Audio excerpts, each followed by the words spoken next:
que no se puede someter a un término o plazo al Congreso de la República. Eso por un lado. Es decir, Aníbal Torres no tenía la potestad de decirles, ¿sabes qué?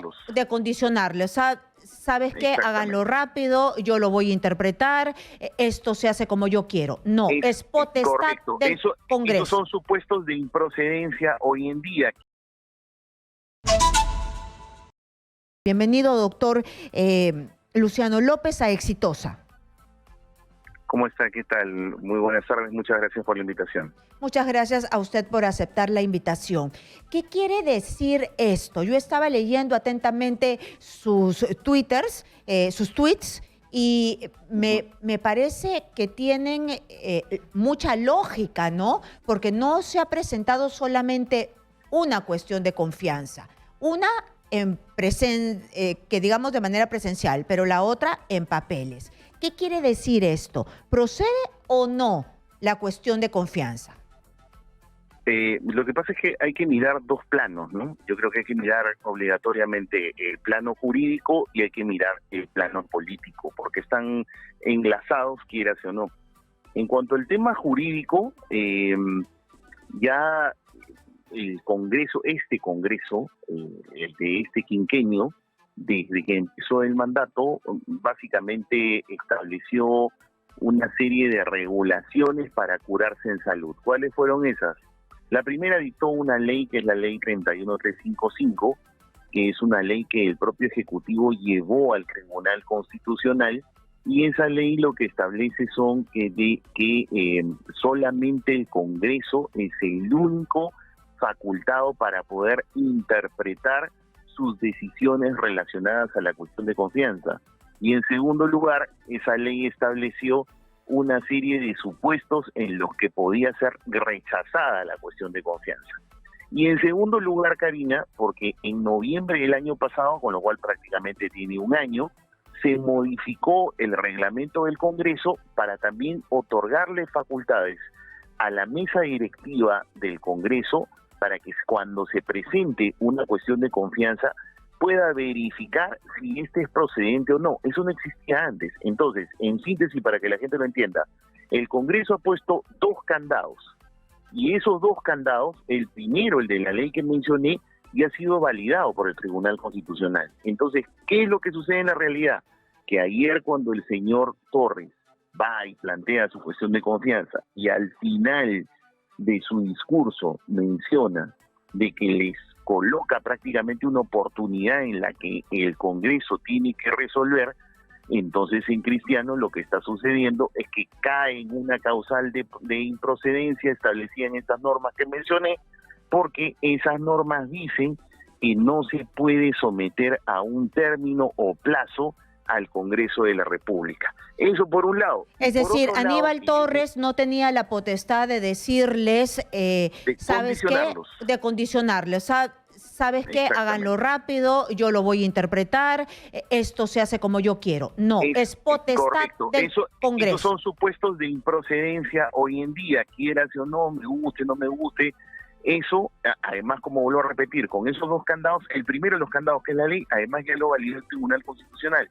Entonces, ahora entramos al terreno político, que era el comentario que además yo colocaba en mis tweets del día de ayer, porque lo que decía es, si a esto jurídico le sumamos las conductas, las actitudes del Ejecutivo, no podemos pasar por alto que la semana pasada presentó una cuestión de confianza, o quería hacerlo porque pedía que lo citen, porque estaba formulándola sobre un proyecto de ley que a su vez ya había sido cuestionado ante el Tribunal Constitucional, y también el Tribunal Constitucional había validado la situación.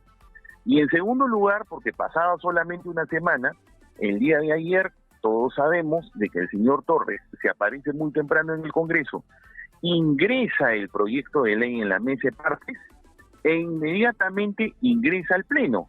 Y dice, por si acaso les he presentado un proyecto de ley en la mesa de partes y que les hago cuestión de confianza sobre el contenido de ese proyecto que les acabo de presentar, y les pido que ustedes esta cuestión la resuelvan inmediatamente porque es mi derecho y los condiciona.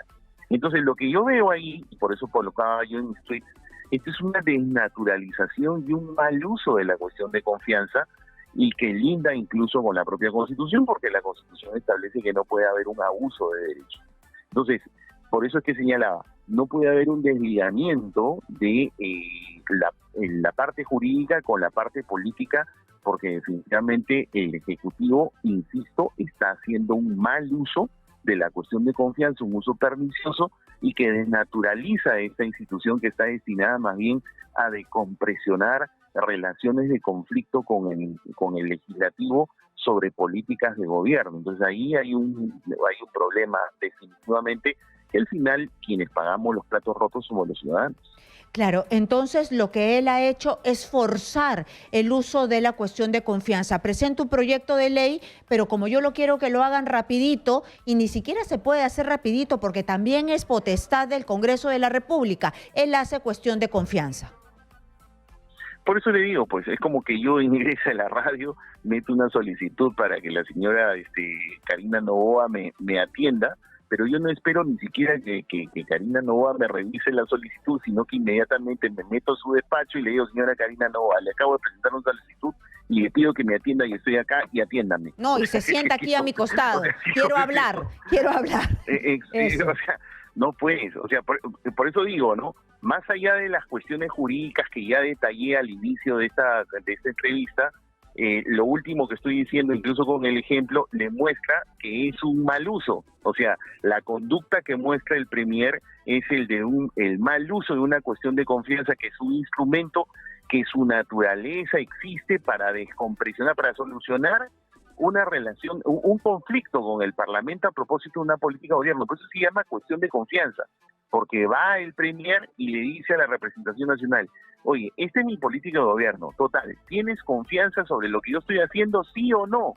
Y si le dicen no, por eso es que cae el gabinete y todos renuncian, porque entonces no se está haciendo, o el Parlamento no está de acuerdo, con determinada política de gobierno, de salud, de educación, de economía, etcétera. Por eso que lo que digo es desnaturalizado, ¿no? Lamentablemente. Y yo quiero saber qué se tiene que hacer, qué hace un Congreso tan desprestigiado ahora que tiene al Premier diciéndoles que ellos van a interpretar lo que el Congreso responda. Bueno, creo que tiene que usar tanto herramientas jurídicas como también lo que les atañe a ellos, que es el mundo de la política, ¿no? En cuanto a las herramientas jurídicas, bueno, ya las tiene, ellos han creado los dos candados que ya mencioné hace un buen rato, así que la herramienta como para que el propio Pleno, previa opinión de la Comisión de Constitución, pueda pronunciarse, porque eso es lo que establece la última modificación reglamentaria del Congreso de hace un año, pronunciarse y rechazarla como improcedencia y que no cuente como famosa bala de plata, que es lo que se usa hoy en día como metáfora, y por tanto no se cuente como una cuestión de confianza negada, es algo que al menos es lo primero que tendrían que hacer. Pero desde el punto de vista político, me parece que también tienen que allí hacer una tarea, ¿no? Porque esto se está haciendo vísperas de la visita de esta misión de la OEA, y creo que definitivamente una cuestión que quizá podrían evaluar las bancadas es la de aprobar una moción de orden del día que faculte a la mesa directiva a presentar una serie de posiciones debidamente sustentadas de esta actuación totalmente fuera de foco, desnaturalizada de la cuestión de confianza que usa el Ejecutivo frente a esta misión de la OEA, que se supone va a recoger todas estas posiciones y evidencias, y quizá, si cabe el término y también la decisión de ellos, pues generar un espacio de conciliación y de acercamiento de todas las partes en conflicto, ¿no? Les toca, en síntesis, usar herramientas jurídicas, pero hacer política, que es lo que corresponde. Doctor, ¿y esto también le podría jugar como un boomerang al Ejecutivo? Porque ellos están haciendo política y quieren estar un paso más adelante que el Legislativo, pero podría ser un boomerang porque están jalando el derecho de una manera que, si alguien les explica a los miembros de la OEA, es fácil de entender. Usted nos ha explicado y creo que todos hemos entendido.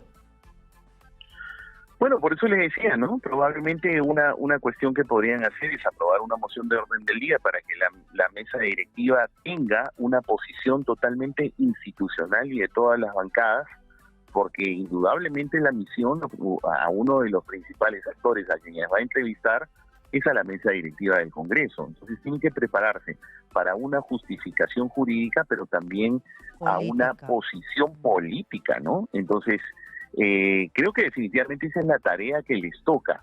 El problema es que definitivamente también, poniendo las cosas en su justo medio, ambos han desnaturalizado instituciones que les da la Constitución, porque lamentablemente también este Parlamento, desde el quinquenio, con esas comisiones de fraude y de luego la vacancia por incapacidad moral desde el minuto 1, o sea, hace que, no sé, Karina, recuerda ese viejo refrán, ¿no? Lo cierto en el mentiroso se hace dudoso. Y es que, ¿a qué me refiero?